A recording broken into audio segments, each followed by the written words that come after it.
la que se conoce comúnmente como la ley antimonopolio, en el argot popular, si cabe el término, para que todos los radioescuchas un poco se ubiquen dentro del contexto de esta norma, y es la norma y la superintendencia, su autoridad, en la cabeza del señor superintendente, el doctor Pedro Páez Pérez, la llamada a controlar que los operadores económicos, es decir, todas las empresas que se conocen también de un nombre genérico, tanto públicas como privadas, con o sin fines de lucro, e inclusive los gremios o las asociaciones o las cámaras, si cabe el término, que practiquen o que estén dentro del el mercado, operando dentro del mercado, compitan o se desempeñen bajo una leal competencia.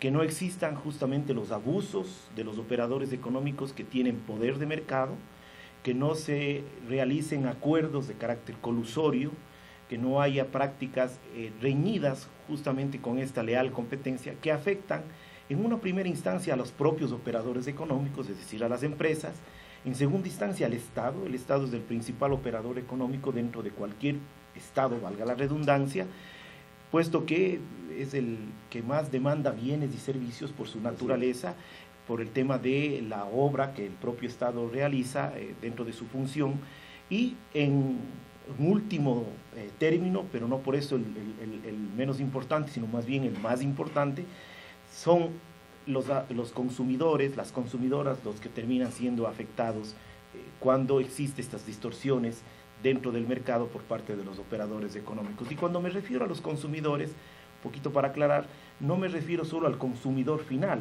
que tiene su propia ley que le ampara, que es la Ley Orgánica de Defensa del Consumidor, sino me refiero a todos los consumidores, inclusive los consumidores intermedios dentro del proceso productivo, como se conoce, dentro de diferentes mercados. Claro, y dentro de esto, obviamente, estamos hablando del tema de monopolios.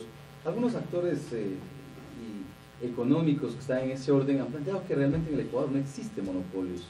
No sé si sea tan real. ¿Ustedes qué lectura tienen al respecto, no? Bueno, si queremos ser apegados a las definiciones que se encuentran inclusive en la ley, en la doctrina, en jurisprudencia a nivel internacional, en el Ecuador realmente existirían muy pocos monopolios.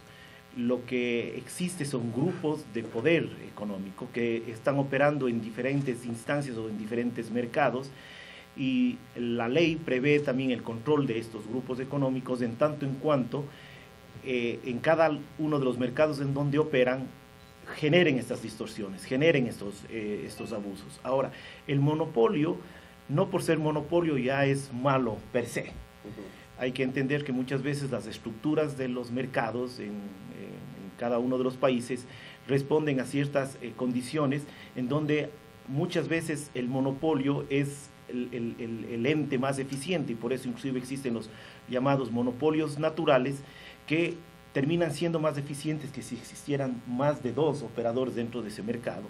Entonces, si tuviéramos una ley antimonopolio, tuviéramos que eliminar a todos los monopolios, y eso puede generar una situación mucho más grave que la existencia del propio monopolio. Lo que hay que hacer es controlar que el monopolio actúe de acuerdo a lo que dispone la ley y la Constitución. Ahora, cuando estamos hablando de control de estos grupos económicos de poder y que están por diferentes ámbitos, por diferentes espacios, en realidad lo que se tiene que controlar, y de lo que yo entiendo, es la forma de manejo de la construcción de esas relaciones, las prácticas que tienen, pero sobre todo esto orientado a transparentar y en función o en beneficio de la ciudadanía. Totalmente de acuerdo. Los operadores económicos, las empresas, inclusive ahora está de moda, si cabe el término, yo soy muy crítico de cómo se está construyendo el concepto de responsabilidad social de las empresas. Realmente yo veo que hay un sesgo, si cabe el término, de catalogar o de calificar a una empresa que es socialmente responsable en tanto en cuanto cumpla cuatro puntos o parámetros: el tema laboral, el tema medioambiental, el tema de pago de los tributos, y una más que este rato se me escapa. Y que cumpla con el marco legal, dice. Claro, la primera. Claro. Pero realmente la responsabilidad social de las empresas es integral.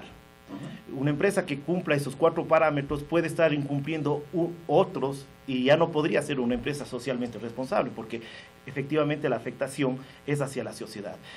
En materia de competencia y en materia de la ley de control del poder de mercado, ¿cómo podríamos hablar de responsabilidad social de una empresa que, si bien puede cumplir estos 4 puntos, afecta a los consumidores, afecta al mercado con precios monopólicos, con mala calidad, con acuerdos colusorios? ¿Cómo puedo hablar de una responsabilidad social si el principal afectado es la sociedad en general?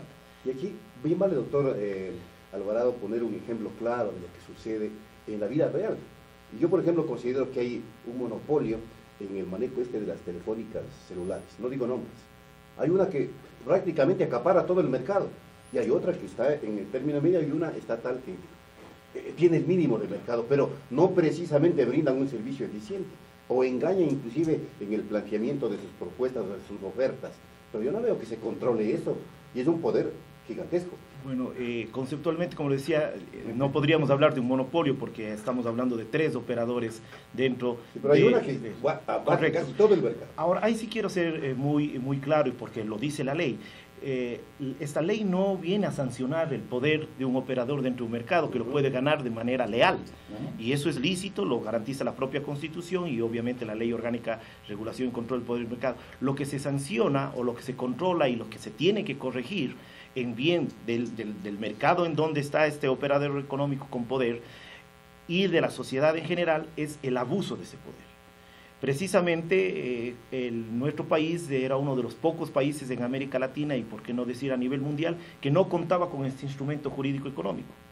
Fíjese que nosotros tenemos esta ley prácticamente en el 2011, hace un año, ley propia, aunque teníamos ley que se la derivó de la normativa andina, de la decisión 608, y que en el gobierno actual se lo aplicó y se la reglamentó más que nada a partir del año 2009 con la creación de la Subsecretaría de Competencia. En ese sentido hemos tenido la normativa. Ahora, precisamente con esta norma es lo que se trata de corregir, lo que usted comenta, en tanto en cuanto se esté produciendo ese abuso por parte de ese operador económico dentro de un mercado particular, que podría ser de las telecomunicaciones, como podría ser de cualquier otro mercado. Entonces, hay que apoyar la gestión de la superintendencia. La superintendencia tiene que ser una autoridad, una institución que el pueblo se empodere de la superintendencia, justamente para que las personas que estén o que estemos en este momento en la superintendencia podamos hacer nuestro trabajo y sintamos el apoyo de la sociedad, porque las instituciones no son de las autoridades, son de la sociedad en general. Sí. Y pedirnos a nosotros que actuemos de acuerdo a lo que dice la ley, justamente en aras de que el mercado empiece a operar de forma eficiente para beneficio absolutamente de todos. Ahora, cuando estamos hablando ya en términos de cómo esto aplicar en la realidad, en términos concretos, hay algunos lineamientos que ustedes, que consta en la ley, que permite la regulación y el control, justamente para que esto sea efectivo. Y estos lineamientos tienen como eje fundamental al ser humano. Este es algo que marca la diferencia con quizás con otros instrumentos legales que están dentro de este contexto. Sí, efectivamente, yo no creo que sea el único instrumento en donde el ser humano sea el eje fundamental. Yo creo que todas las normas, independientemente en los sectores que están operando, el eje fundamental tiene que ser el ser humano. Las normas se crean justamente para mejorar la convivencia entre los seres humanos en los diferentes ámbitos. Esta norma de alguna manera se puede evidenciar un poco más en el sentido que usted manifiesta. ¿Por qué? Porque el ser humano es, desde el punto de vista del mercado, el principal actor dentro del mercado. Las empresas producen bienes y servicios para los consumidores y usuarios. Y yo me atrevo a decir que un sinónimo de consumidor, de usuario, es ciudadano, porque somos todos consumidores en un determinado momento de nuestra vida, por no decir en toda la etapa de nuestra vida, desde que somos niños. Yo tengo un ejemplo muy gráfico. A veces nosotros, los que somos padres de familia, creemos que nosotros somos los que les compramos la ropa o los juguetes a nuestros hijos, a nuestras hijas. No, son ellos. Ellos son los que durante todo el año, hablando de la Navidad, ya nos van induciendo a los padres cuál es el juguete o cuál es lo que quieren, ¿no? Y fíjense, hay inclusive políticas a nivel de otro país en donde los consumidores, los más vulnerables, que son los niños y las niñas, ya tienen una educación justamente para volvernos unos consumidores y unas consumidoras responsables. Y justamente el principal actor dentro del mercado es el ser humano. Claro. Entonces, las empresas tienen que operar de manera responsable, el Estado tiene que no actuar pensando en su prioridad del dinero. No.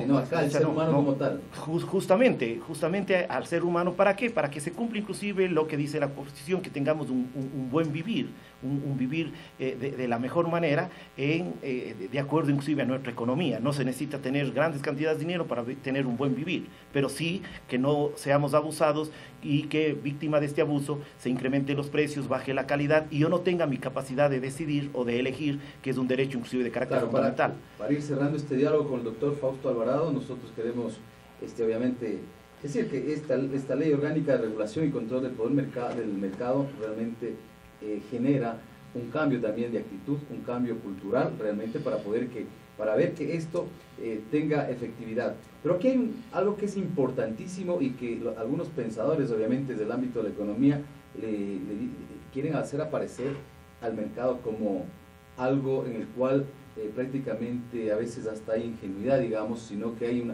una actitud simplemente de servicio. Pero aquí hay un concepto que es clave, el poder del mercado. O sea, ¿qué entender por el poder del mercado para que la ciudadanía conozca? Porque a nosotros cuando salimos al mercado, lo más cercano que tenemos es el mercado donde compramos los productos agrícolas o los alimentarios, pero nos damos cuenta que es mucho más amplio de lo que pensamos, pero dentro de todo hay una serie de relaciones que genera poder. Eso es importante que la ciudadanía conozca, doctor Alvarado. Yo me quiero, antes de responder a su pregunta, referir a una situación que usted tocó que es muy importante, esta generación de cultura de la leal competencia. Es uno de los pilares fundamentales de donde el señor superintendente Pedro Páez está fundamentando su actuación, inclusive de difundir esta normativa, porque no es conocida por todos, realmente es una normativa muy nueva en nuestro país. Y lo importante es que todo el mundo conozca precisamente para qué sirve esta norma, cuáles son los beneficios, las ventajas que esta norma, el momento que sea aplicada, tanto por la autoridad y utilizada por los operadores económicos, por la ciudadanía, vamos a ver los beneficios. Cuando hablamos de poder de mercado, estamos hablando de aquellas empresas que por una u otra razón han captado el mayor porcentaje del mercado en donde están operando. Es decir, es la empresa líder, si cabe el término, la que más porción del mercado tiene, la que más clientes tiene, si queremos hablar en términos de clientes, la que más vende, si queremos hablar en términos de venta. Es decir, hay un sinnúmero de elementos que le categorizan a dicha empresa como la que tiene el poder dentro de ese mercado. Eso es correcto, porque todo el mundo quiere ser el mejor, quiere ser el más grande. Eso es un concepto muy positivo, inclusive para generar una dinámica, desde el punto de vista de ser más eficientes, mejorar para yo justamente captar ese mayor porcentaje de mercado. Y puede llegar a tener un altísimo porcentaje del mercado, y eso es completamente lícito, es un derecho completamente lícito. Lo que se prohíbe justamente es que si la empresa llega a tener ese poder dentro del mercado, no abuse. Perfecto. Porque por lo general terminamos abusando de esa situación particular, o yo quiero llegar a ser el número uno abusando o a través de ciertas prácticas completamente desleales para posicionarme como el número uno, y eso también es sancionado por la ley. Entonces ese es el concepto, y ese abuso termina siendo o materializándose ¿en qué? En incrementos de precios, en baja calidad, en mala atención, y a lo mejor inclusive en que yo no tengo otra opción para elegir, porque es el único, termina siendo el único. Bueno, queremos agradecerle al doctor Fausto Alvarado, él es integrante de la Comisión de Resolución de la Superintendencia de Control del Poder del Mercado. Gracias por estar aquí.